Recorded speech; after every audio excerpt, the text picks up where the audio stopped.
உலகெங்கும் வாழும் உறவுகள் அனைவருக்கும் வணக்கம். என்னை பற்றி செல்ஃப் இன்ட்ரோ கேட்டிருந்தீங்க. நான் வந்து தருமபுரி மாவட்டம் அரூர் வட்டம் மாம்பட்டி போஸ்ட் பெரிய பண்ணைமேடு கிராமம், அதாவது வாணியார் அப்படின்ற ஊரில் வசிச்சிட்ருக்கேன். நான் வந்து ஆகஸ்ட் 18 ஆவணி 3 2000 வருஷத்தில் பிறந்தேன். 2000வது வருஷத்தில் பிறந்தேன். நான் படித்தது வந்து எங்கள் ஊர்லேயே பெரிய பண்ணைமேடுன்னு அந்த ஸ்கூலில் வந்து 5வது ஊரில் ஸ்கூல் இருக்குது. அதில் தொடக்கப்பள்ளியில் படிச்சுட்டு 6வதுலேருந்து 7வது வரலும் மாம்பட்டின்ற ஒரு ஸ்கூலில் படித்தேன். அதுக்கப்புறம் வந்து 8th-லேருந்து 10th வரலும் இங்கே மத்தியம்பட்டி கைலாயபுரத்துலேயே அதுக்குள்ளே பெரிய ஸ்கூல் வந்துச்சு. ஸோ அந்த ஸ்கூலில் வந்து ஜாயின் பண்ணிக்கிட்டேன். அங்கே ஸ்கூல் பசங்க சேர்ந்ததான் ஸ்கூல் வரும்னு சொன்னதால் அங்கே வந்து ஜாயின் பண்ணிக்கிட்டேன். அதுக்கப்புறம் 10th நல்லா ஸ்டாஃப் கிட்டலாம் அடி வாங்கினேன். எனக்கு ஆசிரியர்கள்லாம் தமிழ் ஆசிரியர், அப்புறம் இங்கிலீஷ் டீச்சரு, இங்கிலீஷ் சாரு, அப்புறம் maths sir, science teacher, social sir எல்லாருமே நல்ல கிளாஸ் எடுத்தாங்க. அதெல்லாம் ஏதோ ஓரளவுக்கு படித்து இங்கிலீஷும் மேக்ஸும் வராது. ஸோ ஒரு 410 மார்க் எடுத்தேன். அதுக்கப்புறம் 11th 12th வந்து ஊத்தங்கர பாய்ஸ் 11th வரலும் ஜாலியாக தான் போய்ட்டு இருந்துச்சு. 11th அப்பப்போ 10th பசங்க கூட சின்ன சின்ன சண்டை அப்படிலாம் இருக்கும். 3 பசங்க கூட இருந்தாங்க, என் கூட 3 பசங்க இருந்தாங்க. இப்போ 3 பேருமே இல்லை. 11th நான் போய் ஊத்தங்கர பாய்ஸில் ஜாயின் பண்ணப்போ ஒரு வருஷம் ஜாலியாக போயிட்டு இருந்துச்சு. 11th பாதியில் வந்து இந்த எங்கள் சொந்தக்கார பசங்களுக்கெல்லாம் தேவையில்லாத பிரச்சனைக்கு போயிட்டு நான் பிரச்சனை மாட்டிக்கின்னு நிறைய பிரச்சனை ஆகி அப்புறம் கூட இருந்தவங்கெல்லாம் லவ் ஒரு 7th லவ் பண்ணிகிட்டு இருந்தேன். அது பொட்டுக்குச்சு. லவ் பற்றி சொல்லணுன்னா பெருசாக சொல்லிட்டே போகலாம். லைஃப்பில் யாருக்குமே லவ் இல்லாமலாம் இருக்காது. ஃபஸ்ட்டு என்னை பற்றி சொல்லிடுறேன், அதுக்கப்புறம் லவ் பற்றிலாம் சொல்லுவோம். 11th அப்படி போயிட்டு இருந்துச்சு. 11th லாஸ்ட்டில் U13 அனுமதித்துன்ற ஊரில் வந்து எங்கள் பெரியம்மா பையனை அடிச்சிட்டாங்கன்னு சொல்லிட்டு ஃபஸ்ட்டு மொதல் அந்த வம்புக்கு போயிட்டு தேவையில்லாமல் பிரச்சனை. இப்போ அவங்களாம் நல்லா இருக்காங்க, நான் இப்படி இருக்கேன். நான் அவங்களோட நல்லா இருக்கேன். நம்ம எப்பயுமே நம்ம நல்லா இல்லை அப்படின்னு சொன்னோம்னா அது வேறு. நம்ம நல்லாயிருக்கோம் அப்படின்னா தான் நம்ம நல்லாயிருக்கோம்.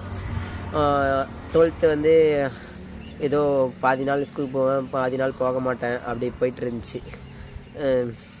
கடைசிலலாம் எங்கள் பாட்னி சார் வந்து ஸ்கூலுக்கே நீ வரக்கூடாது, எங்கள் அப்பா அம்மா வர சொல்லி ஸ்கூலுக்கே இந்த உங்கள் பையனை அனுப்பக்கூடாதுன்னு சொல்லிட்டு அப்படிலாம் நடந்துச்சு.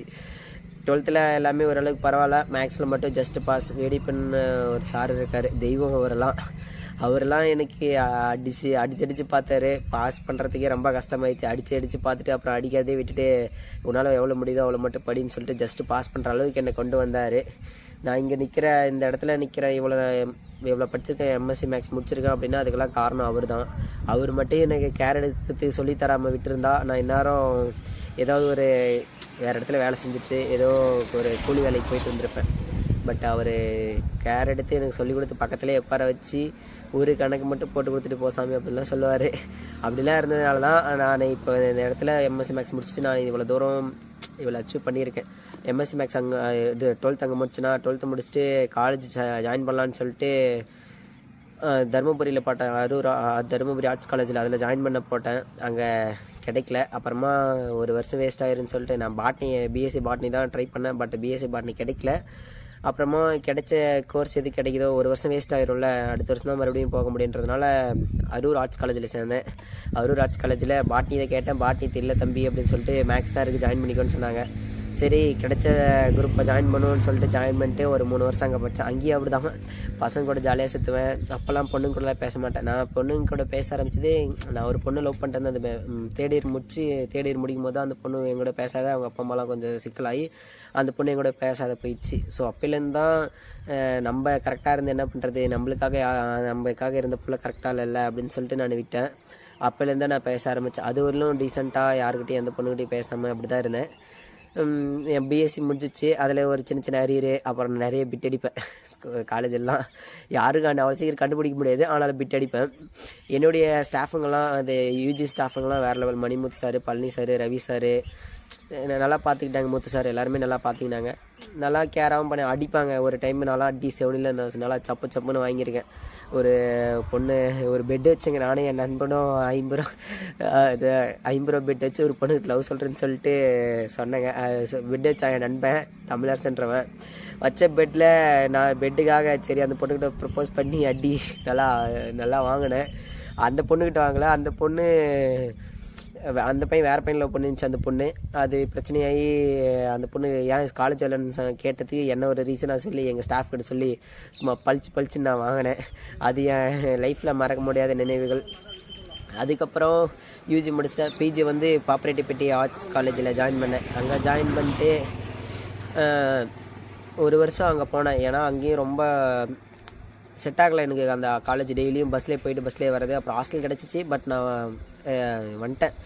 வந்துட்டு மொரப்பூர் கொங்கு காலேஜில் ஜாயின் பண்ணேன். கொங்கு காலேஜில் ஜாயின் பண்ணி அங்கே ஒரு வருஷம் முடித்தேன். ஏதோ ஒரு என்னால் முடிஞ்ச அளவுக்கு படித்தேன். அப்பயும் ப்ரைவேட் காலேஜில் ஒரு அரியர் நான் ஒழுங்க இர்ரெகுலர் போயிருந்தேன். ரெகுலரில் போல் இர்ரெகுலர் போட்டதுனால அங்கேயும் ஒரு அரியர் வந்துச்சு. சரி பார்த்துக்கலாம் அப்படின்னு சொல்லிட்டு அதை தருமபுரி ஆர்ட்ஸுக்கு போனேன். அங்கே போயிட்டு தருமபுரி ஆர்ட்ஸில் போயிட்டு எக்ஸாம் அரியர் எக்ஸாம் எழுதலான்னு போனேன். அங்கேயும் சேர்த்துக்கல.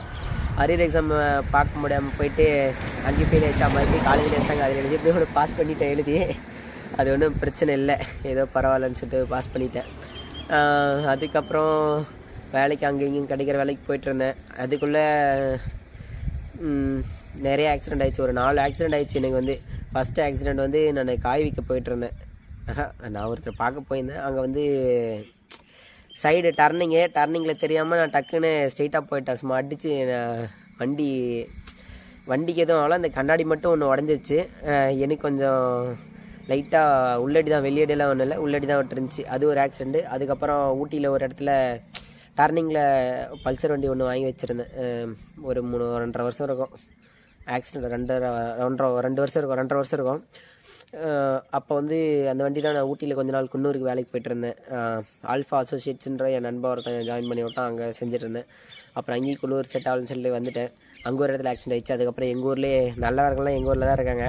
அவர் வந்து நான் தக்காளி கத்திரிக்காய் கிழங்கெல்லாம் போட்டு எங்கள் ஊர்லேயே விற்பேங்க. நான் விற்பேன். அப்போ போயிட்டு வரும்போது எங்கள் ஊரில் எங்கள் வீட்டு பக்கத்தில் ஒருத்தர் இருக்கார். அவர் இத்தனைக்கும் ஒரு சார். அவர் கொஞ்சம் குறுக்கில் வந்து விட்டு இட மிஷின் வந்து கால் மேலே விழுந்து லெஃப்ட் சைடில் 3வது சுண்டு வரலேருந்து 2வது வரல பக்கத்து வரல வந்து இடத்த டைவிலேருந்து கால் எலும்பு கிராக் ஆகிடுச்சு. அதுக்கு உன் பையன் குறைக்க மாட்டான்னு சொல்லிட்டு ரொம்ப ஓவராக பண்ணி பண்ணிட்டாங்க. சரி ஏதோ பெரிய மனுஷன் அப்படின்னு சொல்லிட்டு எங்கள் அம்மா அப்பயும் திட்டி பிடிச்சி. இருந்தாலும் நான் எதுவும் கண்டுக்கல. அப்போ ஒரு ஆக்சிடெண்ட்டு. அதுக்கப்புறம் நான் பிரியாணி கடைக்கு வேலைக்கு போயிட்டுருந்தேன். அனுமதியத்தில் சுகுணா ஃபாஸ்ட் ஃபுட் அப்படின்னு ஒரு ஓமுருகா ஃபாஸ்ட் ஃபுட்னு ஒரு கடை இருக்குது. அந்த கடையில் தான் வேலைக்கு போய்ட்டுருந்தேன். அங்கே சில்லி போடுவேன், ரைஸ் போடுவேன், அப்புறம் பிரியாணி கடையில் வேலை செய்வேன். அப்போ அங்கே வந்து தட்டெல்லாம் கழுவணும், தட்டு கழுவணும், பேசன் கழுவணும், அந்த பிரியாணி பாத்திரம்லாம் கழுவணும். அது கொஞ்சம் கஷ்டமாக தான். எங்கள் ஊர் தானே, எங்கள் சொந்தக்காரெலாம் இருப்பாங்க. இருந்தாலும் அதெல்லாம் கொஞ்சம் எனக்கு சம்பளம்லாம் நல்லா தான் கொடுத்தாங்க. பட் எனக்கு ஒரு மாதிரி ஆயிடுச்சு. எல்லாம் பார்க்குறவங்க பேசுகிறவங்கலாம் ஒரு மாதிரியாக கேவலமாக பேச ஆரம்பிச்சிட்டாங்க. ஸோ அங்கேருந்து நின்ட்டேன். அங்கே கொஞ்ச நாள் வேலைக்கு போகாமல் இருந்தேன். எங்கள் ஊர் ஃபங்க்ஷனுன்றதுனால கோயிலில் நோவு போட்டிருந்தாங்க. ஸோ அங்கே போகாமல் இல்லை. அங்கே அதை வந்து நின்றுட்டு ஒரு 6 நாள் கழித்து நான் பிரியாணி சாப்பிட்லாம் அப்படின்னு சொல்லிட்டு சீக்கிரமாக போனேன். எங்கள் ஊரில் ஒரு மகான் இருக்காப்புல. அவர் வந்து ஸ்ட்ரெயிட்டாக போகிற மாதிரி சந்திராவரம்னு சந்திராவரத்து ரோடு கூட்டு ரோடு ஒரு ரோடு இருக்குது. அந்த ரோட்டில் ஸ்ட்ரெயிட்டாக போகும்போது எங்கள் ஊரில் ஒரு மகான் ஒருத்தர் இருக்கார். ரொம்ப நல்லவர், வல்லவர். அவர் வந்து ஸ்ட்ரெயிட்டாக போயிட்டு டக்குன்னு ரைட்டு கட் பண்ணிட்டாரு. நானே பிரியாணி சாப்பிட்லான்னு சொல்கிற ஆசையில் நான் கொஞ்சம் எப்பயுமே நான் வண்டி கொஞ்சம் வேகமாக தான் ஓட்டிகிட்ருப்பேன். அப்போல்லாம் இளமை இல்லை, நம்ம தான் அப்படின்ற மாதிரி. அப்படி போயிட்டுருக்கும் போது டக்குன்னு குறைக்க வந்துட்டார். அடிச்சுதான் இங்கே மண்டையில் ஒரு 2 இடத்துல, அப்புறம் இந்த கால் முட்டிக்கு கீழே ஒரு இடத்துல, ஒரு 2-3 இடத்துல கொஞ்சம் ஃப்ராக்சர் ஆகிடுச்சு. மண்டையில் தழும்பு நல்லா தையல் போகிற அளவுக்கு ஆயிடுச்சு. அது மாதிரிலாம் நிறைய பிரச்சனை ஆயிடுச்சு. அந்த ஆக்சிடெண்ட்டு அதுதான் என்னுடைய லைஃப்பில் மறக்க முடியாத ஆக்சிடெண்ட். பெரிய ஆக்சிடெண்ட் எதுனா அதுதான். அதுக்கப்புறம் வந்து பிப்ரவரி மாதத்துக்கு முன்னாடி பிப்ரவரி மாதத்தில் வந்து நான் திண்டுக்கல் வேலைக்கு போயிருந்தேன். சோலார் பவர் பேனல் போயிருந்தேன். அப்புறம் வீட்டிலலாம் உடம்பு சரியில்லை அப்படி இப்படிலாம் சொல்லி கூப்பிட்டு கொஞ்சம் வீட்டுக்கு வந்தேன். தோட்டத்துக்கு இது வந்துச்சப்போ பட்டாசு வச்சப்போ கையில் வச்சிச்சு.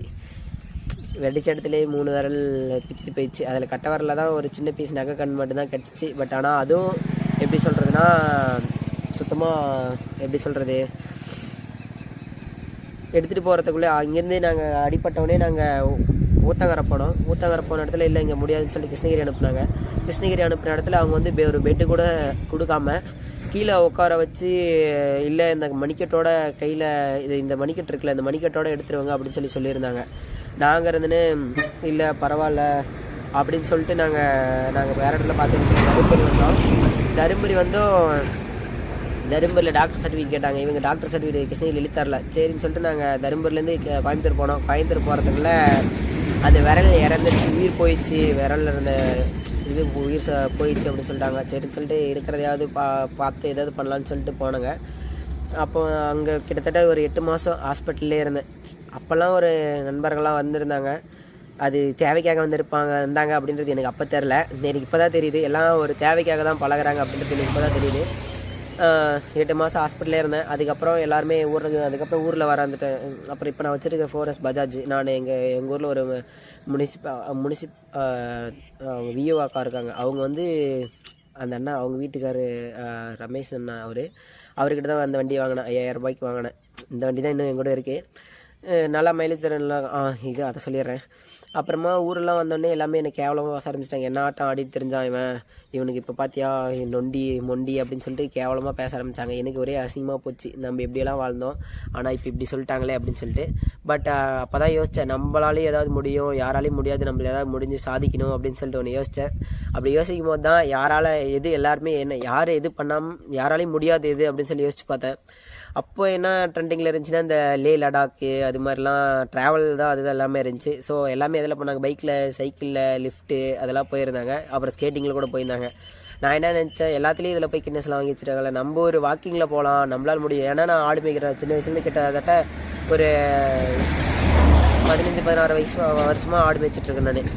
ஸோ எனக்கு ஆடு மேய்க்கிறதுனால நான் நடக்கிறது எனக்கு பிரச்சனை இல்லை. ஸோ அப்படி போயிடலாம், அப்படி போய் பார்க்கலாம். யாராவது ஸ்பான்சர் பண்ணாங்கன்னா, நானே ஃபஸ்ட்டு வந்து நான் ஸ்பான்சரில் எதிர்பார்க்கலாம், நானே ட்ரை பண்ணி போகலான்னு பார்த்தேன். அப்புறமா கின்னஸ் அப்ளை பண்ண போகும்போது தான் தெரிஞ்சு 20,000 ரூபாய் அப்ளை பண்ணுறதுக்கே அந்தளவுக்கு காசு இல்லை. சரி, நம்ம சும்மா சொன்னோம்னா யாரும் ஸ்பான்சர் பண்ண மாட்டாங்க அப்படின்னு சொல்லிட்டு February 5 ஸ்டார்ட் பண்ணேன். கன்னியாகுமரியில் ஸ்டார்ட் பண்ணி இங்கே மணாலி மேலே புர்வா வரலும் போனேன். இந்த அட்டால் டனலுக்கு முன்னாடி ஒரு 4 கிலோமீட்டர் டிஸ்டன்ஸில் ஒரு பாலம் வருது, இப்போ கட்டிகிட்ருக்காங்க. அது அந்த பாலம் வரலும் நான் போனேன். கிட்டத்தட்ட 69 நாள் 3120 கிலோமீட்டர் 127 கிலோமீட்டர் நடந்தேன்.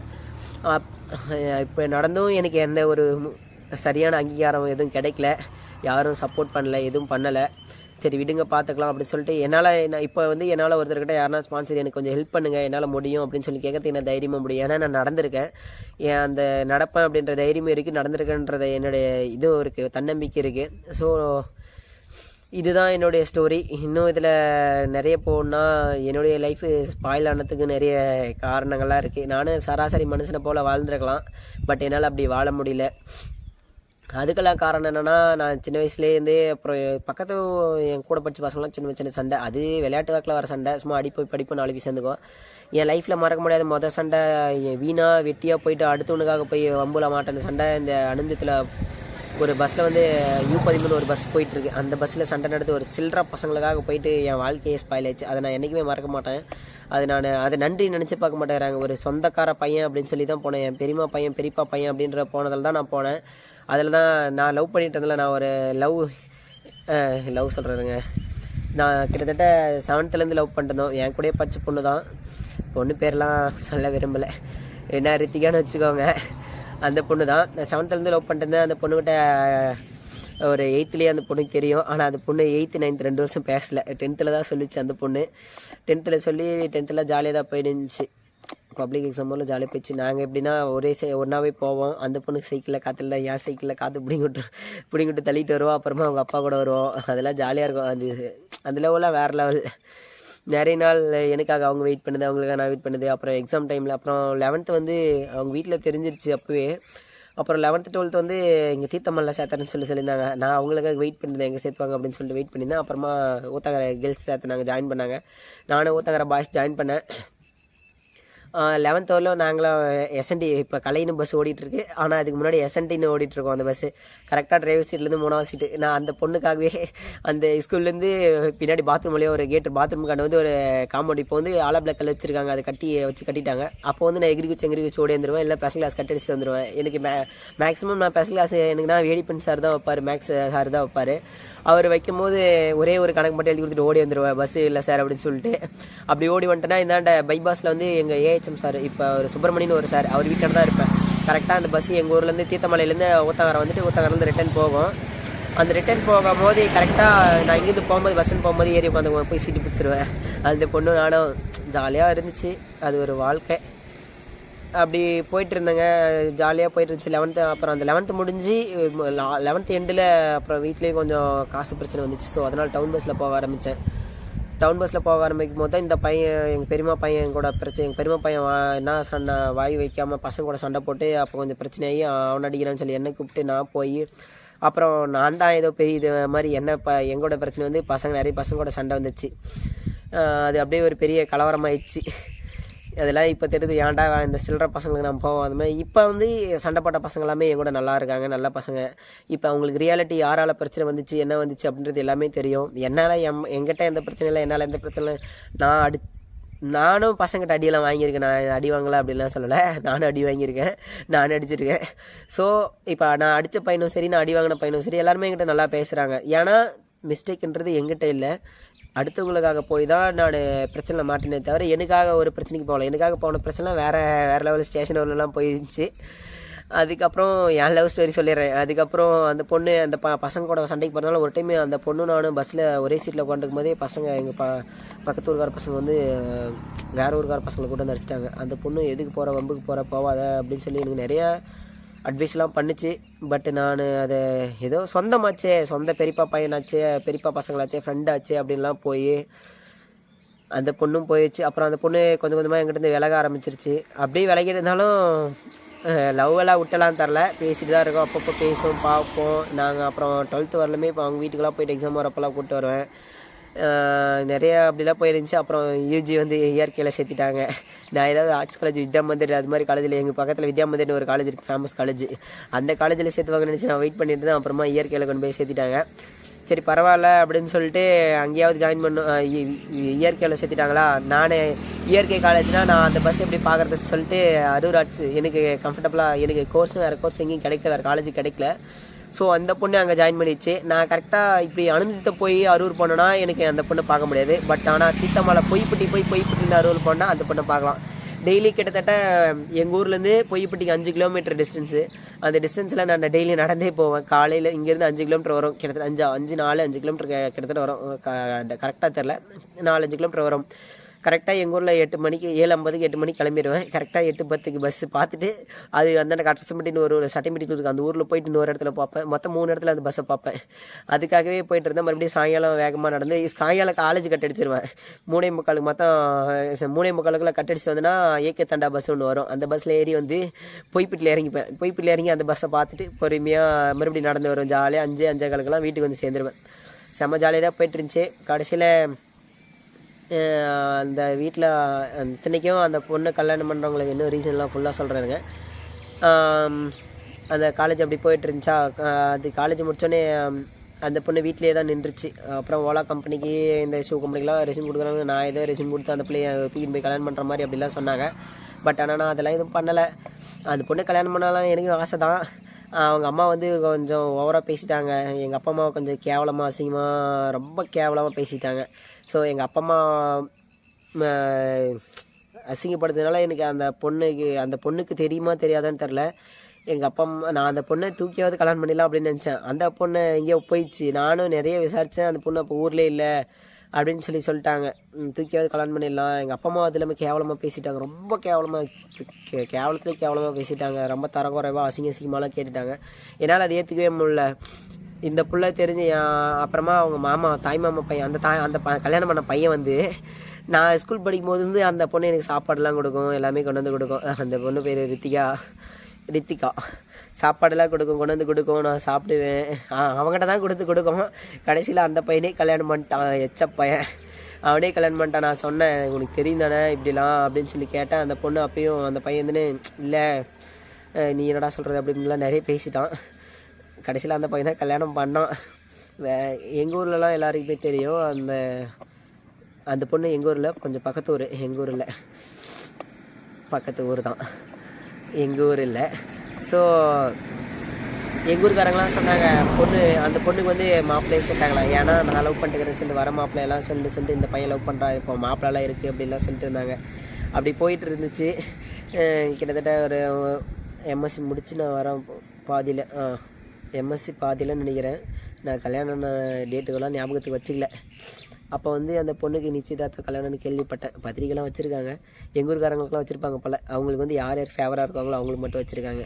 அப்போ அந்த பொண்ணு தேடி பார்த்தேன், எங்கே இருக்கு அந்த பொண்ணுக்கு தெரியுமா தெரியாதா அப்படின்லாம், வருமா வராதான்லாம் கேட்டு பார்த்தேன்.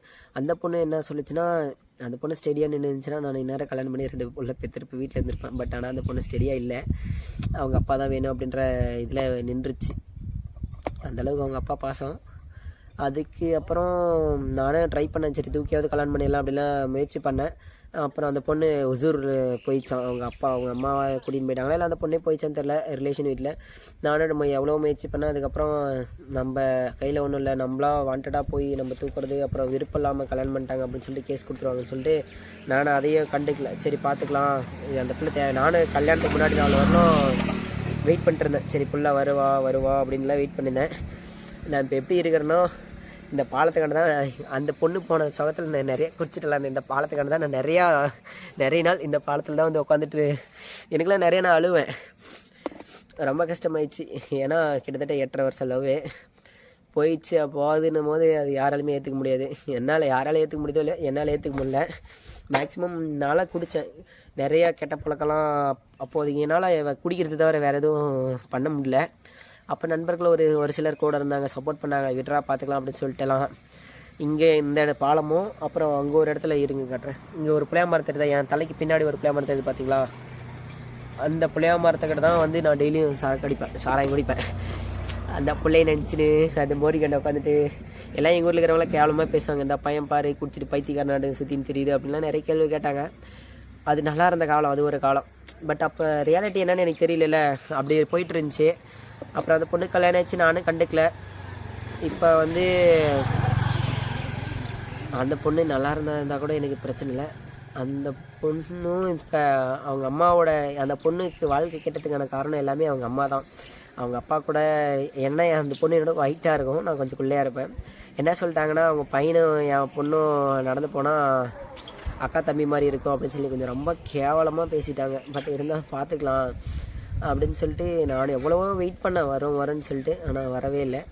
இப்போ வந்து அந்த பொண்ணு வீட்டில் தான் இருக்குது. அதுவும் நல்லா வாழ்ந்தால் பிரச்சனை இல்லை, எங்கேயாவது வாழ்கிறாங்க அப்படின்னு சொல்லி விட்டுறலாம். பட் இப்போ வாழ்க்கையே, அந்த பொண்ணு வாழ்க்கையும் போய் இப்போ என் வாழ்க்கையும் போய், மேபி அந்த பொண்ணெல்லாம் இருந்திருந்தா என் லைஃப் இப்படி நான் எனக்கு கையடிப்பட்டிருக்காது. நான் ஒரு சின்ன வாழ்க்கை, ஒரு சாதாரண மனுஷன் வாழ்க்கை, வேலைக்கு போயிருப்பேன், கல்யாணம் பண்ணியிருப்பேன், குழந்தை பெற்றிருப்பேன், ஒரு தோட்டத்தில் வேலையில் ஆடு மாடு பார்த்துட்டு, இப்போயும் ஆடு மாடு பார்த்துட்ருக்கேன். பட் ஒரு வேலைக்கு போயிட்டு ஒரு நார்மல் மனுஷன் வாழ்கிற வாழ்க்கையை வாழ்ந்துட்டுருப்பேன். சரி நம்ம பணம் சம்பாதிக்கணும், பணம் தான் நம்ம வாழ்க்கை அப்படின்லாம் வாழ்ந்துருப்பேன். இப்போ அந்த பிள்ளை போனதுலேருந்து எனக்கு, அந்த பிள்ளை போனதில் என்ன ஒரு நஷ்டம்னா, அந்த பிள்ளை லவ் போயிடுச்சு ரொம்ப. எனக்கு அதுலேருந்து எனக்கு எதுவுமே ஹாப்பினஸ் எதுவுமே பெருசாலாம் இல்லை. இதை வந்தால் வருது, போனால் போதா, அவ்வளோதான். எதுவும் பெருசாக கேர் பண்ணிக்கிறது இல்லை. அதுக்கப்புறம் அந்த பொண்ணு போனதுலேருந்து நான் என்ன நினச்சேன்னா, நம்ம இவ்வளோ நாள் இவ்வளோ உண்மையாக இருந்தும் நம்மளுக்கு ஒரு லவ் செட் ஆகலை, வாழ்க்கை செட் ஆகலை அப்படின்னு, இதுக்கு மேலே நம்ம ஏன் உண்மையாக இருக்குன்னு சொல்லிட்டு, அதுக்கப்புறம் நான்லாம் பிஜியில் நான் நிறைய பொண்ணுங்கிட்ட பேச ஆரம்பித்தேன், நிறைய பேர்கிட்ட பேசுவேன். நான் இப்போ வரலும் பேசுவேன். நான் என்ன கான்செப்ட்னால், எனக்கு யாரும் நான் உண்மையாக இல்லை இது வரலும். எனக்கு உண்மையாக இருந்த வரலும் நான் நல்லவனாக இருக்கிறவங்கள எனக்கு யாரும் உண்மையாக இல்லை. இப்போ நான் கெட்டவன் ஆகிட்டேன். நான் நல்லவனாக இருக்கிறவங்களாம் நான் விரும்பவே மாட்டேன். நல்ல பேர் வாங்குறது ரொம்ப கஷ்டம். அந்த பேரை வாங்குறத விட அதை காப்பாற்றுறது ரொம்ப, அதோட பெரிய கஷ்டம். ஸோ என்னால் அந்த நல்ல பேரெலாம் காப்பாற்ற முடியாது. நான் கெட்டவனாகவே இருந்துக்கலாம், தப்பு பண்ணுறவன் தப்பு. நான் இப்போ வரலும் நான் தப்பு பண்ணிட்டு தான் இருக்கேன். நான் நல்லவன் சொல்ல, எந்த பொண்ணு பேசினாலும் பேசுவேன், யார் பேசினாலும் பேசிட்டு தான் இருக்கேன். நான் நல்ல பேர் வாங்கணும்னு எனக்கு அவசியம் இல்லை. என்ன எவ்வளோ நாள் 8.5 வருஷம் லவ் பண்ணேன், அந்த 8.5 வருஷம் லவ்வும் அந்த பொண்ணும் போயிடுச்சு. அப்படி நம்ம உண்மையாக இருந்து நம்மளுக்கு லவ் செட் ஆகலை, இதுக்கு மேலே உண்மையாக இருந்து என்ன பண்ண போகிறோம் அப்படின்னு சொல்லிட்டு தான் நான் இப்போல்லாம் நான் செம்ம கெட்ட பையன், நல்லவன் சொல்லவே மாட்டேன். என்ன அப்படி போயிடுச்சு. இதுக்கு மேலேயும் நான் என்ன பண்ணலான்ட்ருக்கேன்னா, என்னால் முடிஞ்சது காசு மட்டுமே சம்பாதிக்கிறது வாழ்க்கையில். எனக்கு இப்போ 7.5 லட்ச ரூபா கடை இருக்குது. இந்த கைக்கு அடிப்பட்டதில் தான், இங்கே பாருங்கள், கை வந்து எனக்கு இப்படி 3 விரல் போயிடுச்சு, கிட்டத்தட்ட 3 போயிடுச்சு, 2 விரல் தான் இருக்குது. இருந்தாலும் பரவாயில்ல, விரல் தானே போயிடுச்சு, பார்த்துக்கலான்னு சொல்லிட்டு தான் வாழ்கிறேன். எல்லாருமே நம்ம தன்னம்பிக்கை மட்டும்தான் நம்ம நம்ம வாழ்கிறதுக்கான முதல் சக்தியே. நம்மளை நம்பணும், நம்மளால் வாழ முடியும் நம்பணும். எந்த ஒரு விஷயம் பண்ணாலும் நம்மளால் முடியும், நம்மளால் எல்லாமே முடியும் அப்படின்றத நம்பணும். நான் என் மேலே நம்பிக்கை வச்சேன், என் தன்னம்பிக்கை மேலே நம்பிக்கை வச்சேன், நான் நம்பினேன். நான் ஒரு 3120 கிலோமீட்டர் போயிருக்கேன். இன்னும் 455 கிலோமீட்டர் 440 கிலோமீட்டர் இருக்குது புர்வாலேருந்து லே வரலாம். அதை வந்து இன்னும் 2 மாதத்தில் நான் கம்ப்ளீட் பண்ணிடுவேன். கம்ப்ளீட் பண்ணிவிட்டு யாராவது ஸ்பான்சர் பண்ணாங்கன்னா கண்டிப்பாக நான் இந்த கின்னஸ் வேர்ல்ட் ரெக்கார்டு 3000 இந்தியாவில் இவ்வளோ தூரம் நடந்து போனாங்கன்றதுக்காக நான் இப்படி ஒரு வேர்ல்ட் ரெக்கார்ட் நான் ட்ரை பண்ணி நான் அச்சீவ் பண்ணி நான் சக்ஸஸ் ஆகணும்னு நினைக்கிறேன். பட் யாராவது உதவி பண்ணணும், இருக்கிறவங்க உதவி பண்ணாங்கன்னா எனக்கு கொஞ்சம் சப்போர்ட் வரும். ஏன்னா என்கிட்ட காசு இல்லை, ஏற்கனவே கடை, என் வீடு பார்த்தீங்கன்னா கூரை வீடு தான், சின்ன வீடு தான். வீடு கட்டலான்றதெல்லாம் செலவு பண்ணி கடன் வாங்கி செலவு பண்ணி எல்லாமே போயிடுச்சு. இப்போதைக்கு நான் ஒரு எதுவுமே இல்லாமல் வெத்து மரம் உசுறு மட்டும்தான் இருக்குது, உசுரும் நம்பிக்கையும் மட்டும்தான் இருக்குது. அப்புறம் என்னென்னா, நம்ம வாழ்கிற போது நம்ம இருக்கிறவர்களும் எல்லாமே நல்லா பேசுவாங்க, நம்மக்கிட்ட பணம் இருக்கிறவங்களும் நல்லா பேசி பழகுவாங்க. நம்ம செத்துட்டோம் அப்படின்னும் போது நம்ம பேர் பேசாது, பணம் பேசாது, நம்ம செஞ்ச செயல் தான் பேசும். நான் வாழ்ந்தேன், கல்யாணம் பண்ணேன், இப்போ பொண்டாட்டிப்பில் பெற்றேன், எனக்காக வாழ்ந்தேன் அப்படின்றது அது பேர் பேசாது.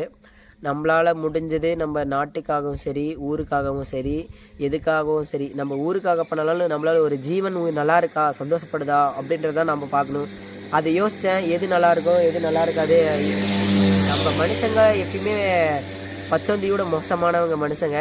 நான் எல்லாரும் இதை பொதுவாக சொல்கிறேன், யாரையும் குறிப்பிட்டுலாம் சொல்ல விரும்பலை, யாரையும் புண்படுத்துகிற மாதிரி தான் மன்னிச்சுக்கோங்க. மனுஷங்க, நான் கூட என்னையே எடுத்துக்கிறேன், நான் என்னையே சொல்கிறேன் கூட, மனுஷங்க எல்லாருமே பச்சோந்தி மாதிரி அவங்க நேரத்துக்கு தகுந்த மாதிரி மாறிப்பங்க.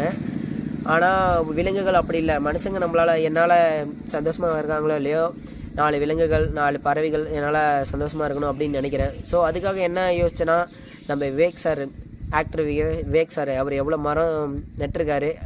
அந்த ஐயா மாதிரி என்னால் முடிஞ்ச அளவுக்கு, அவர் அளவுக்கு நட முடியலனாலும் ஏதோ என்னால் முடிஞ்ச அளவுக்கு நடுற முயற்சி பண்ணலான் இருக்கேன். நான் சாகும் போதே இவன் இத்தனை மரத்தை வச்சான், நான் செத்தாலும் ஒரு மரம் என் பேர் சொல்லணும், இவன் வச்ச மரம் இப்படி ஒரு பையன் இருந்தான், இந்த பையன் வச்சான் அப்படின்ற ஒரு பேர் சொல்லணும். அதுக்காக தான் முயற்சி பண்ணிகிட்ருக்கேன். இப்போ வந்து சம்மர் சீசன்றதுனால, மே காலம்ன்றதுனால எதுவும் மரம் நட்டாலும் வராது, வந்தாலும் தண்ணி ஊற்றினா பட்டு போயிடும் செடிகள். ஸோ இப்போதைக்கு விதை போட்டு ஒரு ஜூலை, ஆகஸ்ட், செப்டம்பரில் நடலான்ட்ருக்கேன். என்னுடைய வாழ்க்கையில் நான் பணத்தை மட்டுமே பார்க்கணும் அப்படின்லாம், பணத்தை மட்டும் சம்பாதிக்கணும் 1000 வழி இருக்குது. ஆனால் பணத்தை தவிர நம்ம பேருன்றது ஒன்று இருக்குது, நம்ம நல்லது பண்ணுறதுன்றது ஒன்று இருக்குது. அதை நான் கண்டிப்பாக சம்பாதிக்கணும்னு நினைக்கிறேன், கண்டிப்பாக சம்பாதிப்பேன். என்ன சொல்கிறதுனா, என்னை பற்றி இவ்வளோ தான். லவ் இருந்துச்சு, புட்டுக்குச்சு, அவங்க நல்லா இருந்தால் எனக்கு சந்தோஷமாக இருந்திருக்கும். கண்டிப்பாக அவங்க வாழ்க்கை மறுபடியும் ஒரு நல்ல வாழ்க்கை அவங்களுக்கு அமையணும், நல்லா இருக்கணும் அப்படின்னு நான் வேண்டிக்கிறேன். அப்புறம் நீங்கள் என்னுடைய சொந்தங்கள் நீங்கள் தான். எனக்கு சொந்தக்காரங்க, ரிலேஷனு, ஃப்ரெண்ட்ஸு அது மாதிரிலாம் இப்போதைக்கு யாரும் அந்தளவுக்கு இல்லை, எல்லாமே நீங்கள் தான். இப்போ ஃபாலோவர்ஸ் அதிகமாக டக்குன்னு என்னால் பே பண்ணி கூட வாங்க முடியும், அது மாதிரி எல்லாமே பண்ணலாம். பட் ஆனால் நான் அப்படிலாம் எதுவுமே பண்ண மாட்டேன். ஏன்னா இப்போ சப்ஸ்கிரைபரும் சரி, ஃபாலோவரும் சரி, காசு கட்டினா வருது. எனக்கு அது மாதிரி சப்ஸ்கிரைபரும் சரி, ஃபாலோவர்ஸும் சரி அப்படி வாங்கணும் எனக்கு அவசியமே கிடையாது. நீங்கள் ஒவ்வொருத்தரும் என்னுடைய உறவுகள், என்னுடைய சொந்தம், என்னை பற்றி எல்லாம் தெரிஞ்சவங்க. ஸோ எனக்கு அந்த கவலை கிடையாது. நீ எனக்கு 10 பேர் சேர்ந்தாலும் 100 பேர் 1000 பேர் எனக்கு ஒன்றா வர்றதை விட ஒரு 10 பேர் எனக்காக வர்றது எனக்கு சந்தோஷமாக தான் நான் நினைக்கிறேன். எனக்கு இப்போ நான் வெற்றி பெறலனாலும் ஒரு நாள் நான் வெற்றி பெறுவேன். அதுக்கெல்லாம் காரணம் நீங்களாக தான் இருப்பீங்க. இதுவரையிலும் எனக்கு சப்போர்ட் பண்ண உறவுகளுக்கும், இனிமேட் சப்போர்ட் பண்ணுற உறவுகளுக்கும் எனக்கு ரொம்ப ரொம்ப நான் நன்றி உங்களுக்கு சொல்லிக்கிறேன். இன்னும் நான் இங்கே எங்கள் ஊர் பாலத்தில் தான் உட்காந்துட்ருக்கேன். ஏன்னா நான் மேக்ஸிமம் வந்தேன்னா இந்த பாலத்தில் தான் உட்காந்துட்டு ஃபீல் பண்ணுறது இருந்தாலும் சரி. நான் மேக்ஸிமம் தனியாக இருக்கும் போதெல்லாம் இங்கே தான் வருவேன், இந்த பாலத்துக்கு தான் வருவேன். பின்னாடி பார்த்திங்களா எங்கள் தீத்தமலை இருக்குது. ரொம்ப கஷ்டமாக இருக்கும்போது கோயிலுக்கு போயிடுவேன், அப்படிலாம் இருக்கும். அதுக்கப்புறம் லவ் பண்ணுறது அப்படின்னு ஒரு பொண்ணு பேசிச்சு, பழகுச்சு, லவ் பண்ணிச்சு, அதெல்லாம் அது போயிடுச்சு. அது வந்து தருமபுரி அந்த அரூர் சைடு அது போயிடுச்சு. அதுவும் யாரையும் குறை சொல்ல விரும்பலை. வந்தவங்க எல்லாமே ஒரு அனுபவத்தை கற்றுக் கொடுத்தாங்க, நல்ல ஒரு பாடத்தை கற்றுக் கொடுத்தாங்க, ஒரு நல்ல ஒரு தெளிவு கொடுத்தாங்க. யாரும் வந்தீங்கன்னு கேட்கல, போனீங்களும் கேட்கல. ஏன்னா என்னை கேட்கறதுக்கான உரிமை எனக்கு இல்லை. ஏன்னா இப்போ அவங்க அடுத்தவங்களுக்கு சொந்தமானவங்க, அடுத்தவங்க. ஸோ யாரையும் நான் கேட்கவும் முடியாது. விட்டுட்டு போகிறவங்களா விட்டுட்டு போகிறோன்னு கேட்கவும் முடியாது. இருக்கிறவங்களா இருங்க, போகிறீங்களா போங்க, அது மாதிரி ஒரு மனநிலையில் இருக்கேன். ஏன்னா எனக்கு வாழ்கிறதுனா என்ன, நம்ம ஒரு கட்டமைப்புக்குள்ளே வாழணும் தான். அப்படிலாம் இப்போதைக்கு என்னோடய நிலைமை என்னென்னா, இப்படி வாழணும் அப்படி வாழணும், நல்லா வாழ்கிறோமான்றதே எனக்கு பெரிய விஷயம். அது நல்லா வாழ்கிறேன், கஷ்டப்பட்டு வாழ்கிறேன் அப்படின்றதெல்லாம் இல்லை. இதுதான் உறவுகளே என்னுடைய கதை. என்னுடைய கதை இது தான். நான் இப்படி தான் வளர்ந்தேன். இந்த தேவையில்லாமல் நான் பண்ண தப்பு, தேவையில்லாமல் பசங்களுக்காக போயிட்டு என் லைஃப் அதில் கொஞ்சம் இழந்துட்டேன். இல்லைன்னா அந்த பொண்ணு இருந்திருக்கலாம், இல்லை அந்த பொண்ணு இல்லைனா ஓரளவு நல்லா படிச்சிருக்கலாம், நல்லா வந்திருக்கலாம். அந்த பசங்களுக்கு தேவையில்லாமல் சண்டைக்கு போயிட்டேன். அதுதான் என் இப்போ லைஃப்பில் பண்ண மிகப்பெரிய தப்பு. அந்த பசங்களுக்கு, அந்த ஒரு பையனுக்கு நான் போகாமல் இருந்ததுன்னா நான் வேறு எந்த பிரச்சனைக்கும் போயிருக்க மாட்டேன், எந்த ஒரு இதுக்குமே போயிருக்க மாட்டேன். போச்சு, லைஃப் போயிடுச்சு.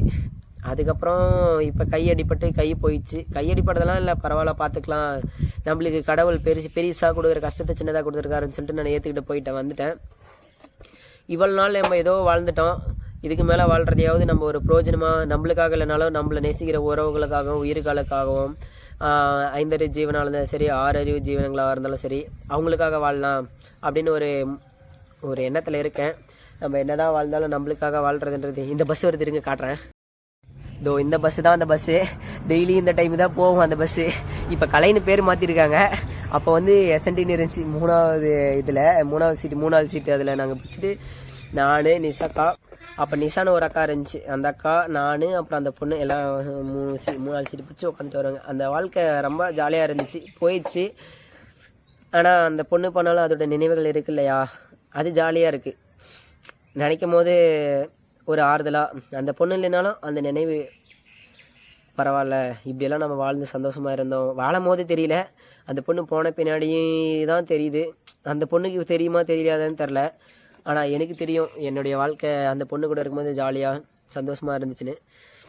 போச்சு, போனது வரலாம், போகலாம். இதுக்கு மேலே நான் எதுவும் கஷ்டப்படுற மாதிரி இல்லை. வாழ்க்கையே கஷ்டம். இதுலேருந்து இப்போ அப்படி போயிட்டுருக்கு. அப்புறம் நான் மணாலி ட்ரிப்பு போனது சொல்கிறேன். ஒரு 5000 ரூபா, நான் என் கை காசு வந்து 5000 ரூபா எடுத்துகிட்டு போனேன். அப்புறம் நண்பர்கள் ஒரு 2000 ரூபா போட்டாங்க, மொத்தம் 7000 ரூபா எடுத்துகிட்டு 8000 ரூபா எடுத்துகிட்டு போனேன். அப்புறம் போக போக ஒரு பவர் பேங்க் எங்கள் பாப்பாவுக்கு கொடுத்தாங்க. அவங்க கொடுத்ததுலேருந்து ஸ்டார்ட் பண்ண 5ஆந்தேதி ஸ்டார்ட் பண்ணி கொஞ்சம் ஸ்டார்டிங்கில் ஒரு 30-35 கிலோமீட்டர் தான் நடந்துட்டு இருந்தேன். அப்போல்லாம் தொட புண்ணாயிடுச்சு, நடக்க முடியாமல். அதுக்கப்புறம் எனக்கு பயம் எடுத்துச்சு, சாப்பாட்டு காசுலாம் போயிடுமோ அப்படி இப்படிலாம்.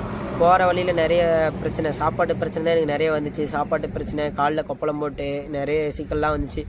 நான் என்ன நினச்சேன்னா, அப்போ யார்கிட்டையும் சொல்லக்கூடாது, சொன்னாலாம் கேவலமாக நினைப்பாங்க அப்படின்னு நினச்சேன். அதுக்கப்புறம் தான் நிறைய உறவுகள்லாம் சொன்னாங்க, அப்படிலாம் சொல்லு, நீ பட்ட கஷ்டத்தை எல்லாத்துக்கும் தெரிவித்தால் தான் உனக்கு தெரியும் நீ எவ்வளோ கஷ்டப்பட்டுருக்க அப்படின்றது அவங்களுக்கு தெரியும், நீ சொல்லாமல் இருந்தால் அது யாருக்குமே தெரியாது அப்படின்லாம் சொன்னாங்க.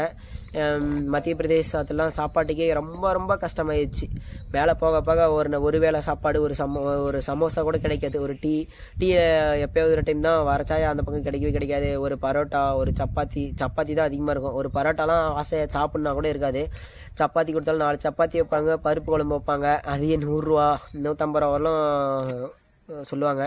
அது ஹிந்திக்காரங்களாக தான் கம்மியாக சொல்லுவாங்க. நம்ம அது ஹிந்தி தெரியாது, தமிழ்காரங்கன்னும் போது அவங்க நம்ம கிட்ட இன்னும் அதிகமாக தான் காசு வாங்குவாங்க. அப்படிலாம் வாங்கினாங்க. கிட்டத்தட்ட ரொம்ப கஷ்டப்பட்டு மணாலி வரலும் புருவா வரலும் முடிச்சிருக்கேன். இதுக்கு மேலே நான் இன்னும் நிறைய கோல்ஸ் எல்லாம் அச்சீவ் பண்ண ட்ரை பண்ணிகிட்ருக்கேன். அதுக்கெல்லாம் நீங்கள் தான் ஒரு உறுதுணையாக இருந்து எனக்கு சப்போர்ட் பண்ணி நீங்கள் தான் என்னை ஒரு வழி நடத்தணும். ஏன்னா நான் அந்தளவுக்கு அறிவாளியும் இல்லை, எனக்கு அந்தளவுக்கு அறிவு இல்லை. எனக்கு தெரியுன்றதை விட எனக்கு தெரியாதுன்றதை நான் சொல்லுவேன். எனக்கு நான் தெரியாதுன்னு சொல்கிறதுல நான் எப்பயுமே வெக்கப்பட மாட்டேன், கூச்சமாக நினச்சிக்க மாட்டேன். எனக்கு தெரியாது, ஆமாம் தெரியாது, நான் முட்டாளா, ஆமாம் நான் முட்டாள் அப்படின்னு சொல்லிட்டு போகிற ரகம் நான். இருக்கிறதுல ரேர் பீஸ் நான். என்ன மாதிரி வேறு யாருன்னா இருப்பாங்களான்னு கேட்டால் சத்தியமாக யாரும் இருக்க மாட்டாங்க, நான் தான். அதுக்கு என்ன மாதிரி இருக்குன்னா கடவுள் மறுபடியும் படைச்சாதான். அது மாதிரிலாம் யாருமே இருக்க மாட்டாங்க. நான் எப்படின்னா எனக்கு தோன்றதை நான் செய்வேன். அது நான் தப்பு பண்ணுறனால ஆமாம் நான் தப்பு பண்ணுறேன் அப்படின்னு சொல்லிட்டு போயிடுவேன். சரியாக பண்ணுறேன்னா எனக்கு தெரிஞ்சால் போதும், மற்றவங்க சொல்கிறாங்க அப்படின்றதுலாம் இல்லை. இன்ன வரைக்கும் நான் நிறைய தப்பு பண்ணியிருக்கேன், ஒரு மிஸ்டேக் பண்ணியிருக்கேன், அதெல்லாம் பரவாயில்ல. நான் எனக்கு தெரிஞ்சுதான் பண்ணியிருக்கேன், என் மனசாட்சிக்கு தெரிஞ்சுதான் பண்ணியிருக்கேன். நான் இப்போ கூட தப்பு பண்ணிட்டு தான் இருக்கேன். ஆனாலும் நான் யாரையும் ஏமாற்றலை.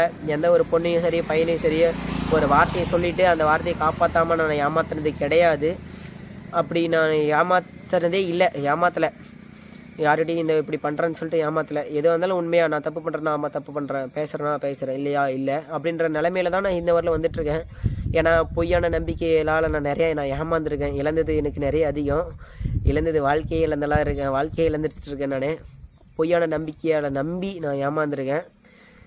மறுபடியும் நான் ஏமாந்த மாதிரி வேறு யாரும் ஏமாறக்கூடாது அப்படின்றதுனால தான் அந்த ஒரு கொள்கையோடு இருக்கேன். நான் தப்பே செஞ்சாலும் அது அவங்கக்கிட்ட சொல்லிட்டு தான் அவங்க ஏற்றுக்கிறாங்களா ஏற்றுக்கலையான்ற நிலைமையில தான் நான் அவங்க ஏற்றுக்கிட்டாலும் சரி ஏற்றுக்கலனாலும் சரி அப்படின்ற மனநிலைமையில் நான் போயிடுவேன்.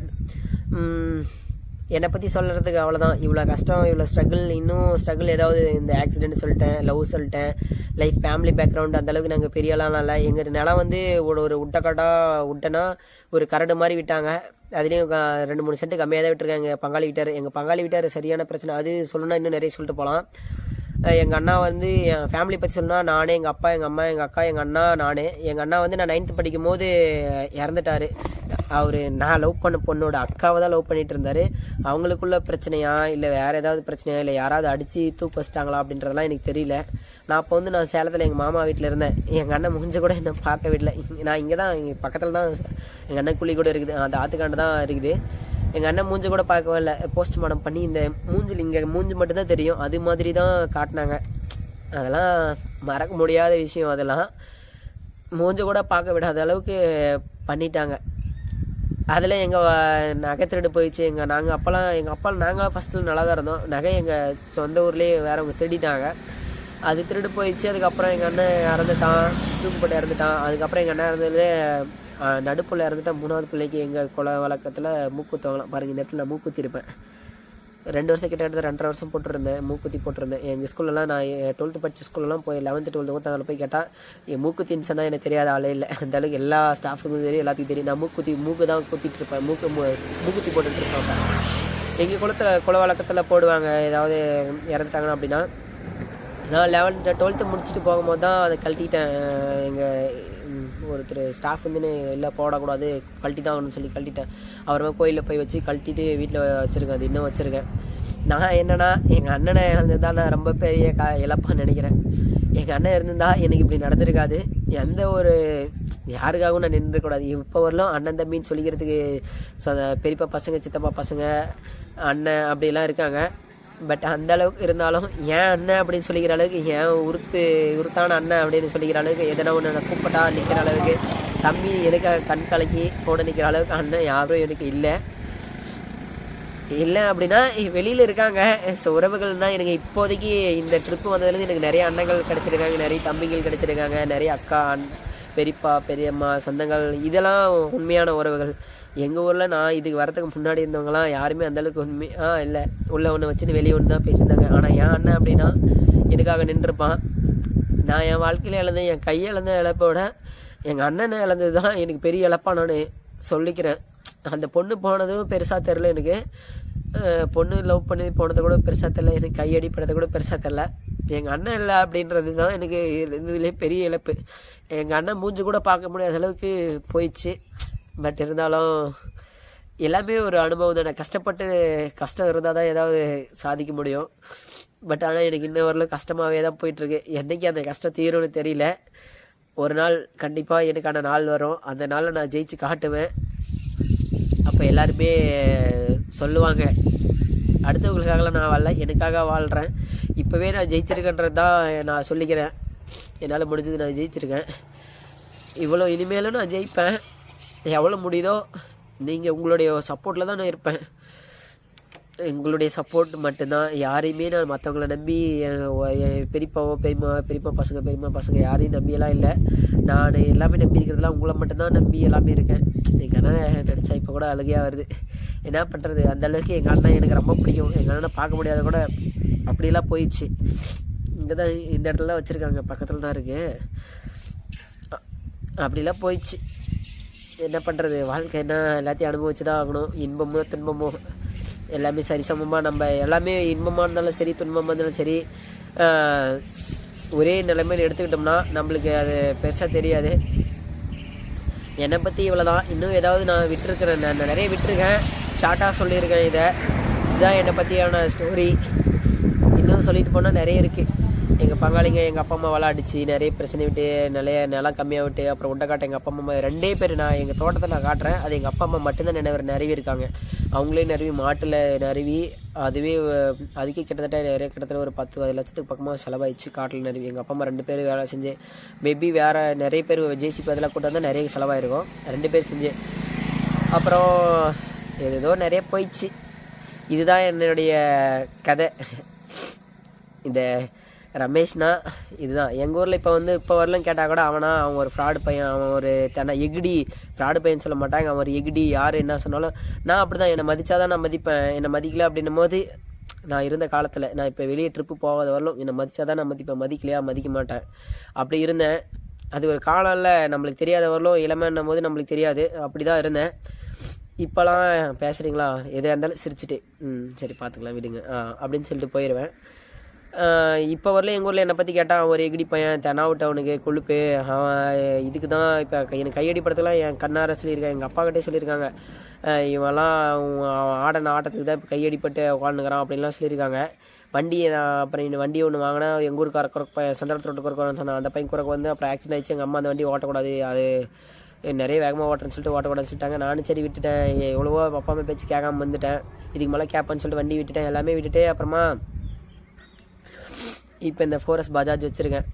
அப்போ நான் எனக்கு கையடிப்பட்ட அப்பா எங்கள் மோகனன் ஒருத்தர் இருந்தார். அவர் எனக்கு கூட என்னை குளிக்கலாம் வச்சார். அந்த நன்றி எப்பயுமே நம்மளுக்கு ஒருத்தர் செய்கிற உதவி, அதை நம்ம நன்றி மறக்கவே கூடாது. நான் அவருக்கு செஞ்ச உதவியை நான் நன்றி நான் எப்பயும் மறக்கவே மாட்டேன். அவரை நான் என் உயிருள்ள வரை அவருக்காக நான் நன்றி கடன் பட்டிருக்கேன். என்னை கூடையே இருந்து ஒரு 15 நாள் அவருக்கு அப்போ தான் வேலை கிடச்சிச்சு. ஆனால் வேலையை விட்டுட்டு எனக்காக இருந்தார். எங்கள் பெரியம்மா மோகன்ராஜ் அவர் கூட இருந்தார். அப்படியெல்லாம் இருந்துச்சு. ஆனால் ஒரு சிலர்லாம் எனக்கு கையடி அடிப்பட்டா நான் என்ன பண்ணுறது, படுட்டோம் நான்லாம் வர முடியாது அப்படின்லாம் சொன்ன உறவுகள்லாம் இருக்குது. நான் எதையுமே இங்கே வச்சுப்பேன், வெளியே சொல்ல மாட்டேன். ஆனால் அதுக்கு முன்னாடி எனக்கு கையடிப்படுறதுக்கு முன்னாடினா இங்கே மனசில் வச்சுக்கவே மாட்டேன். எதாக இருந்தாலும் வாயில் நேருக்கு நேராக கேட்டுருவேன். ஆனால் இப்போலாம் அப்படி இல்லை. ஒரு பக்குவம்னு ஒன்று வரும்ல, அப்படி தான். இப்போ நான் யார்கிட்டையும் எது நேரடியாக கேட்டது, எது சொன்னாலும் மனசில் வச்சுக்கிட்டு சரி அவ்வளோதானா அப்படின்னு சொல்லிட்டு சிரிச்சுட்டு அமைதியாக போயிடுவேன். கடந்து போகிறது தான் வாழ்க்கை. நம்ம கடந்து போகாமல் நம்ம அப்பயே கேட்டுட்டு போகிறோம்னா அது வாழ்க்கை இல்லை. எல்லாத்துக்கும் ஒரு காலம் வரும். அந்த காலத்தில் நம்ம அதை கரெக்டாக புரிஞ்சு நம்ம நடந்துக்கணும். அப்போ தான் நம்மளுக்கு தெளிவு கிடைக்கும். நம்ம இப்படி தான் இருக்கணும், இப்படி இருக்கக்கூடாது அப்படின்னு. எல்லாம் ஒரு அனுபவம் கற்றுத்தரத்தில் தான் நம்ம வாழ்க்கை இருக்குது. எனக்கு அனுபவத்தில் நான் தெரிஞ்சுக்கிட்டேன். நல்லவங்களாக இருந்தாலும் சரி, கெட்டவங்களாக இருந்தாலும் சரி, நம்ம சிரிச்சுட்டே போயிடணும். நல்லது சொன்னாலும் கெட்டது சொன்னாலும் சிரிச்சுட்டே போயிட்டு நம்மளுக்கு மனசுக்குள்ள என்ன தோணுதோ அதை தான் பண்ணணும் அப்படின்றத என் வாழ்க்கையில் நான் இன்னும் கொஞ்ச நாளில் என்னால் முடிஞ்ச அளவுக்கு ஒரு மரம் நட்டுட்டுனா எனக்கு போதும். என்னால் முடிஞ்ச அளவுக்கு மரங்களை நட்டுட்டுனா, மரங்கள்லாம் சும்மா நிழல் மட்டும் தந்தால் போதாது. ஒரு பறவைகளுக்கோ ஒரு விலங்குகளுக்கோ சாப்பாட்டுக்கு தர மாதிரி ஒரு மரங்கள்லாம் நடலான் இருக்கேன். கண்டிப்பாக ஒரு நாள் நடுவேன். அதுக்கு உங்களுடைய ஆதரவு தான் எனக்கு ரொம்ப தேவை. என்னுடைய பற்றி சொல்லணுன்னா இன்னும் நிறைய சொல்லிட்டே போகலாம். வளன்னு பேசிகிட்டு இருக்க விரும்பலை. இதுதான் நான், என் ஊர் இதுதான் என் கேரக்டர். நான் நல்லவன்லாம் எப்பயுமே நான் சொல்லிக்க மாட்டேன். நான் நல்லவன்லாம் சொல்லிக்க மாட்டேன். நான் எப்பயுமே கெட்டவன் தான். எனக்கு எது படுதோ அதை நேரடியாக பேசுவேன், எது கேட்கணுமோ அதை நேரடியாக கேட்பேன். இதுதான் நான். கோவம் வந்துச்சுன்னா அது பேசி திட்டுவேன், சந்தோஷமாக இருந்தால் சிரிப்பேன், அழுகு வந்துச்சுன்னா அழுவேன். இதுதான் நான். யாருக்காக ஐயோ அவங்க அப்படி நினச்சாங்க இப்படி நினச்சாங்கலாம் நினைக்க மாட்டேன். எனக்காக நான் உண்மையாக இருக்கணும், என் மனசாட்சிக்கு நான் கரெக்டாக இருக்கணும், நேர்மையாக இருக்கணும். தப்பே செஞ்சாலும் என் மனசாட்சிக்கு தெரியுதா, மற்றவங்களை ஏமாற்றாமல் நான் தப்பு பண்ணுறேன்னா அப்படின்றத நான் என்னுடைய கொள்கையை வச்சுப்பேன். அவ்வளோதான் மக்களே, என்னுடைய லைஃப் இதுதான், லைஃப் ஸ்டைல் இதுதான். அந்தளவு நான் மிடில் கிளாஸ்லேயும் லோ கிளாஸ் நான். அந்தளவு என்கிட்ட பணம் இல்லை, காசு இல்லை, இது இல்லை. என்கிட்ட இருக்கிற ஒவ்வொரு திங்ஸும் என் நண்பர்கள், எங்கள் மாமா, அது மாதிரி ரிலேஷன்ஸ் எடுத்து கொடுத்தது தான். இந்த ஃபோன் 1000 ரூபாய்க்கு வாங்கினேன். இந்த ஹெட்செட் நான் செங்கனூரில் வேலை செஞ்சப்போ வாங்கினது, ஒரு அண்ணா கொடுத்தாரு. அது மாதிரி எதுவுமே என்கிட்ட எனதுன்றது நம்மளுதுன்னு சொல்லிக்கிறதுக்கு எதுவுமே இல்லை. எல்லாமே என்கிட்ட பொறுத்த வரைக்கும் மற்றவங்க எனக்கு கொடுத்து ஹெல்ப் பண்ணது தான். நான் அதை நான் கேவலமெல்லாம் நினைக்கல. எனக்கு கொடுத்ததுனால அவங்களுக்கு நான் நன்றி சொல்லிக்கிறேன். நீங்கள் கொடுத்து உதவி பண்ணதுனால தான் நான் இப்படி இதெல்லாம் யூஸ் பண்ணிகிட்ருக்கேன். இந்த ஹெட்செட் இல்லைன்னா இந்த மைக் இருந்து ரொம்ப இது லோவாக கேட்கும். இந்த மைக்கு இந்த ஹெட்செட் இருக்கிறதுனால தான் இப்போ நான் இந்தளவுக்கு பேசுகிறதாவது உங்களுக்கு கேட்குது. அப்படின்னும் போது நான் அதை கொடுத்தனாவும் நான் நன்றி சொல்லிக்கிறேன். டக்குன்னு கேமரா வர ஏதோ மாறிடுச்சு, என்னன்னு தெரில. இதுவும் ஒரு அதுக்கு நல்லா தான் இருக்குது. இப்படி தான் இன்னும் என்னை பற்றி எது சொல்கிறதுக்கு அவ்வளோதான். ஏதாவது நான் விட்டுருந்தேன்னா, ஏதாவது நான் நிறைய விட்டுட்டு நினைக்கிறேன். இப்போதைக்கு என்னால் எதுவும் சொல்ல முடியல. ஏதாவது நான் மேபி விட்டேன் அப்படின்னா உங்களுக்கு கேளுங்க. நான் கண்டிப்பாக அதுக்காக தனியாக ஒரு வீடியோ போடுறேன். நிறைய லைஃப் ஆக்சிடெண்ட்டு கேஸு, அப்புறம் அடிதடி, அப்புறம் லவ்வு. இந்த ஃபஸ்ட் லவ் நான் ஒரு லவ் மட்டும் பண்ணல, ஒரு 2-3 லவ் பண்ணேன்.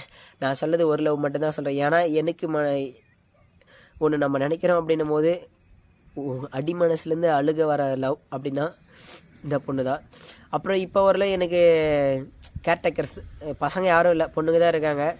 ஒரு கிட்டத்தட்ட ஒரு 2-3 பொண்ணுங்க இருக்காங்க. தங்கச்சிங்க 2 பேர், அப்புறம் ஃப்ரெண்டு 1 அப்படிலாம் இருக்காங்க. ஐயோ பஸ்ஸு போகுது. என் குத்தமா உன் குத்தமா யாரை நான் குத்த சொல்ல. இந்த பஸ்ஸில் தான் அந்த பொண்ணு போகுது. ஓலா கம்பெனி, எங்கள் பச்சைமலையில் ஃபேமஸான கம்பெனி பஸ் இது. அந்த பஸ்ஸு போயிட்டுருக்கு. அந்த பொண்ணு கூட அந்த கம்பெனியில் வேலை செய்யுது. பசங்களையும் ஆள் எடுக்கிறாங்க கான்ட்ராக்டில். தேவையில்லாமல் அந்த பொண்ணு வாழ்க்கையை நான் கெடுக்க விரும்பலை. என்னால் அந்த பொண்ணு நிறைய நான் லவ் பண்ணுறான் அப்படின்னு சொல்லி நிறைய மேபி அந்த பொண்ணு என்னை கல்யாணம் பண்ணி கொடுத்தாங்களோட அந்த பொண்ணு கூட நல்லா நிம்மதியாக இருந்திருக்கும். நானும் சந்தோஷமாக இருந்திருப்பேன். போயிடுச்சு. நான் பார்த்தீங்களா வளவலன்னு பேசிகிட்டே இருக்கேன். நான் அப்படி தான் நான் பேச ஆரம்பிச்சிட்டேன் அப்படின்னா பேசிகிட்டே இருப்பேன். நிற்கவே மாட்டேன். தொண்ணு பேசிகிட்டே இருப்பேன்.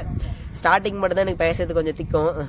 பேச ஆரம்பித்தேன் அப்படின்னா இந்த ரயில் இன்ஜின் மாதிரி தான், இன்ஜின் ரயில் மாதிரி தான் தொடன்னு பேசிகிட்டே இருப்பேன். என்ன பேசணும்னு தெரியாது, ஆனால் பேசிகிட்டே இருப்பேன். அது எனக்கு பிடிக்கும். என் கேரக்டரில் நான் பேச ஆரம்பிச்சுட்டேன், பேசிகிட்டே இருப்பேன். கோவம் வந்துச்சுன்னா டக்குன்னு நேரடியாக திட்டிடுவேன். யாருக்கிட்டையும் மறைச்சி பேச மாட்டேன். எதாக இருந்தாலும் நேரடியாக கேட்டுருவேன். அப்படின்றதெல்லாம் எனக்கு என்னுடைய பெருமையாக நினைக்கிறேன். நான் யாரையும் மற்றவங்கள மாதிரி உள்ளே வச்சுன்னு வெளியே வச்சுன்னு சிரிக்கல, கேவலப்படத்தில் இங்கே ஒன்று பேசிட்டு அங்கே ஒன்று பேசிடல.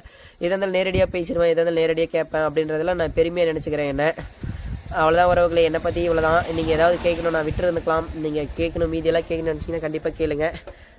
எங்கள் ஊர் ஆற்றுல இது ஒரு காலத்தில் தண்ணியெல்லாம் போயிட்டு இருந்துச்சு, இப்போ தண்ணி இல்லை. நான் அவ்வளோதான் உறவுகளை, வீட்டுக்கு கிளம்பணும்.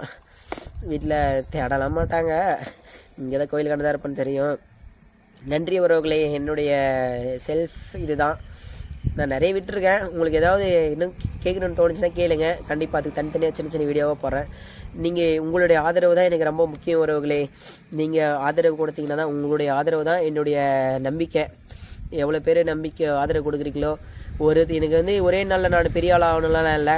நான் பெரிய ஆளாக ஆகவும் தேவையில்ல. என் வாழ்க்கையில் நான் என்னால் முடிஞ்ச அளவுக்கு மரங்களையும், என்னால் முடிஞ்ச அளவுக்கு வெற்றியும், பணம் சம்பாதிக்கிறது மட்டும் வெற்றி இல்லை, பணத்தை தாண்டி இந்த பையன் இவ்வளோ பண்ணியிருக்கான் அப்படின்றது என்னால் முடிஞ்சதை பேர் சம்பாதிக்கணும்னு நான் நினைக்கிறேன். என்னால் ஒரு மரங்கள் முடிஞ்ச அளவுக்கு மரம் வைக்கணும்னு நினைக்கிறேன்.